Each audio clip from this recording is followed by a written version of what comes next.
Yummylicious, juicylicious, and crispylicious pork belly. Pero bago maging ganyan ay syempre imamarinate muna natin siya sa asin, paminta, bawang, sibuyas, lemongrass at onion leeks. Hindi ko na nga pala naipakita sa inyo mga kakusina kung paano ako naglagay ng slit dyan sa ating porky. Ayan, linagyan ko siya ng slit para manuot sa loob ng porky yung ating ilalagay ng mga pampalasa tulad ng asin, paminta, bawang, sibuyas. Ayan, tansya meter nga lang din ang ginawa ko dyan mga kakusina. Tinansya ko lang yung paminta at saka yung asin niya. Bahala na kayo kung anong gusto nyong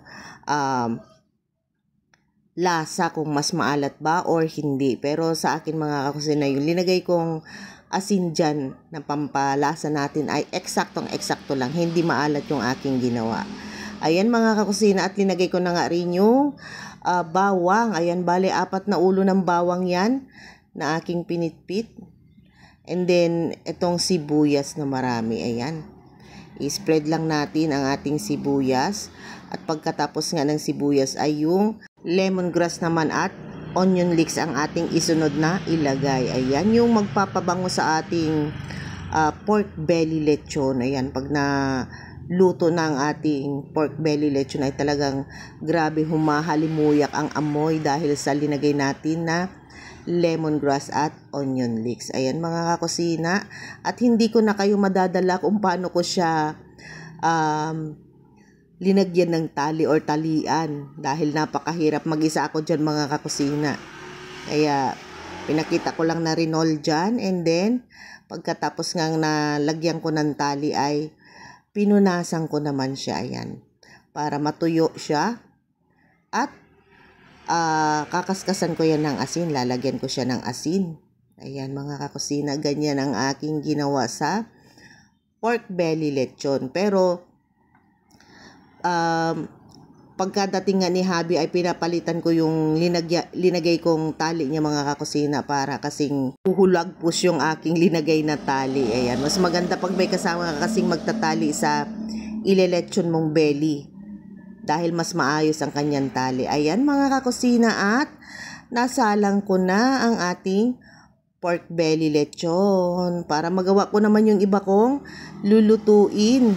Magkakaiba tayo ng temp ng ating oven mga kakusina, pero dyan ay 180 degrees. Ayan, bale 2 oras kong linuto sa 180 degrees. Then pagkasunod nga nun ay tinaasan ko na siya, naging 200 na para maging crispy ang ating pork belly lechon. Ayan, bahala na kayo mga kakusina kasi magkakaiba talaga ang ating temp sa oven.